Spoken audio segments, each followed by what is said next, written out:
കല്യാണം കഴിഞ്ഞ് ഭർത്താവിന്റെ വീട്ടിൽ താമസിക്കില്ല എന്ന് പറഞ്ഞ പവി സ്വന്തം വീട്ടിലേക്ക് തിരിച്ചെത്തിയതുകൊണ്ട് തന്നെ അവളുടെ ഭർത്താവ് അവൾക്ക് ഡിവോഴ്സ് നോട്ടീസ് അയക്കുന്നുണ്ട്. ഇൻഫ്ലുവൻസർ ആയ അവള് ആ ദേഷ്യത്തില് ഒരു ചാനലിന് ഇന്റർവ്യൂവും കൊടുക്കാണ്. ആ ചാനലുകാര് കണ്ടന്റിന് വേണ്ടി എന്തോ ഒക്കെ അവളോട് ചോദിക്കുന്നുണ്ട്. അവസാനം ലൈവായിട്ട് തന്നെ അവളുടെ ഭർത്താവായിട്ടുള്ള എലനെ കണക്ട് ചെയ്യുന്നുണ്ട്.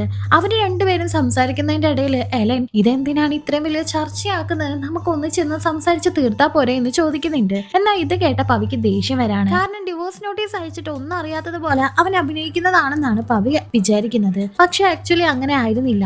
അവന്റെ അച്ഛനാണ് അവനെ അറിയാതെ അവൾക്ക് ഡിവോഴ്സ് നോട്ടീസ് അയച്ചത്. നിനക്ക് അത്ര ഇഷ്ടം എന്നോട് ഉണ്ടെങ്കിൽ എന്റെ വീട്ടിൽ വന്ന് താമസിക്കാനായി പവി അവനോട് ആവശ്യപ്പെടുന്നുണ്ട്. ആരും ചെയ്യാത്തതുപോലെ പ്രേമിച്ച് കല്യാണം കഴിക്കണം എന്നായിരുന്നു എലന്റെ ആഗ്രഹം. അതുകൊണ്ട് തന്നെ ആ ഒരു ലൈവ് വെച്ച് തന്നെ അവൻ പവിയോട് ഞാൻ നിന്റെ വീട്ടിൽ വന്ന് താമസിക്കാമെന്ന് സമ്മതിക്കുന്നുണ്ട്. അങ്ങനെ എലൻ അവന്റെ വീട്ടിൽ നിന്ന് യാത്രയും പറഞ്ഞ് ഇറങ്ങുന്നുണ്ട്. ആ സമയത്ത് ഒരു പെണ്ണിനെ ഇറക്കി വിടുന്നത് പോലെ അവന്റെ വീട്ടുകാരെല്ലാവരും കരയുന്നുണ്ടായിരുന്നു. കാറി കയറി ഇരുന്ന എലനും കരയുന്നുണ്ട്. പക്ഷെ അവൻ പ്രതീക്ഷിച്ച പോലെ ഒന്നും ആയിരുന്നില്ല കാര്യങ്ങൾ. പവിയുടെ വീട്ടിലെത്തിയപ്പോ പവിയുടെ അമ്മയും അച്ഛനും അവനെ പൊന്നു പോലെയാണ് നോക്കുന്നത്.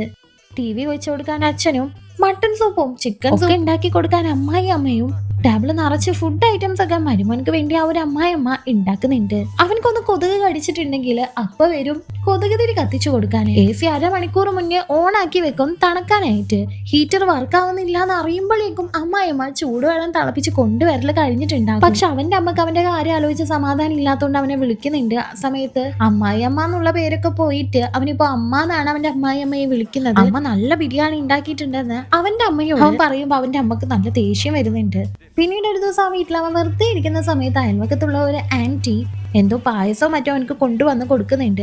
അവനോട് ജോലിയുടെ കാര്യത്തെ പറ്റി ചോദിക്കുമ്പോൾ പെട്ടെന്ന് അവന്റെ അമ്മായിയമ്മ അവിടേക്ക് വന്നിട്ട് അടുത്ത ആഴ്ചക്കുള്ളിൽ ജോലിക്ക് പോകും എല്ലാം വരുമോനെ എന്ന് ചോദിക്കുകയാണ്.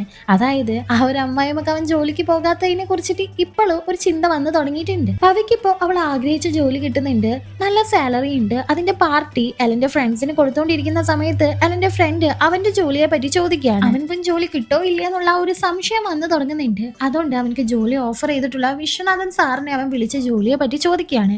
ജോലിന്ന് കേട്ടതും അമ്മായിമ്മ അവന്റെ ബാക്കിൽ വന്ന് നിന്ന് എന്താണ് പറയുന്നത് എന്ന് ശ്രദ്ധിക്കുന്നുണ്ടായിരുന്നു. അമ്മായിമ്മയുടെ ടോണിലൊക്കെ വ്യത്യാസമുള്ളതുപോലെ അവനക്ക് മനസ്സിലാവുന്നുണ്ട്. ജോലി കിട്ടുമല്ലോ അല്ലേ, ഇത് കുറെ ആയി പറയുന്നത്. ഭക്ഷണമൊക്കെ ഉണ്ടാക്കണമെങ്കിലേ സാധനങ്ങളൊക്കെ ഒരുപാട് വേണം, ഇതിന് വലിയ ചെലവാണെന്നൊക്കെ അവനെ കുത്തി കുത്തി പറയാനായിട്ട് തുടങ്ങാണ്. അതുപോലെ അമ്മായി അച്ഛനും ജോലിക്ക് പോയി തുടങ്ങിയാല് ഇനി എങ്ങനെ ഇങ്ങനെ കിടന്ന് TV കാണാൻ പറ്റും എന്നും ചോദിക്കുന്നുണ്ട്. ഇപ്പൊ അവന്റെ അമ്മായിമ്മ അവൻ പറയുന്നത് ഒന്നും കേൾക്കുന്നുണ്ടായിരുന്നില്ല, ഒരു കോഫി പോലും കൊടുക്കുന്നുണ്ടായിരുന്നില്ല. അവൻ ഡയറക്റ്റ് ചെന്ന അമ്മായിമ്മയോട് കോഫി ചോദിക്കുമ്പോ അവിടെയാണ് കാപ്പിപ്പൊടിയുള്ള ഇട്ട് കുടിച്ചോ എന്നാണ് പറയുന്നത്. അവന്റെ വില മൊത്തത്തിൽ പോയിട്ടുണ്ടായിരുന്നു. പിന്നീട് എന്ത് സംഭവിച്ചു എന്നറിയാൻ ഈ മൂവിയുടെ ഫുൾ എക്സ്പ്ലനേഷൻ കാണാൻ താഴെയുള്ള പ്ലേ ബട്ടൺ ഒന്ന് ക്ലിക്ക് ചെയ്താൽ മതി.